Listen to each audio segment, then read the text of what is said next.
పెద్దపల్లి జిల్లా గోదావరికని మిట్టల్ నగర్లో నెమలి పక్షి సంచరించింది. 12వ డివిజన్ పరిధిలోని దుర్గాదేవి మండపంలోకి నెమలి రావడంతో స్థానికులు రక్షించారు.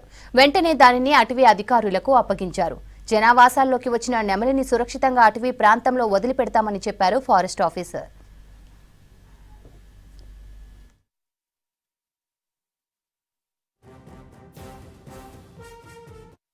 ఉదయం 6:30-7 గంటల ప్రాంతంలో మా ఇంటి ముందున్నటువంటి త్రిశక్తి మాత సేవా సమితి వినాయక మరియు అమ్మవారి మండపంలోకి నెమలి రావడం జరిగింది.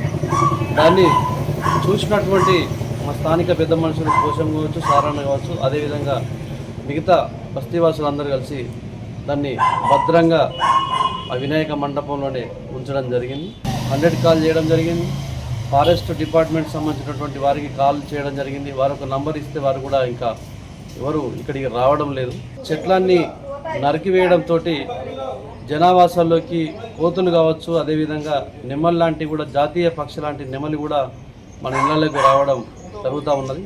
ప్రతి ఒక్కరూ మొక్కలు నాటాలి అని చెప్పి సందర్భంగా తెలియజేస్తా ఉన్నాం. ఈ విఠల్ నగర్ గణేష్ మండపం కాడ మన కార్పొరేటర్ గారు మన మున్సిపల్ సిబ్బంది సహకారంతో ఇక్కడ ఒక నెమలి ఉదయంగా వచ్చి చెట్టు మీద ఉండే ఆ నెమలికి ఇక్కడ వచ్చిందని చెప్పి మాకు సమాచారం నిమిత్తం చెప్పగా నేను ఈరోజు ఇక్కడ రావడం జరిగింది.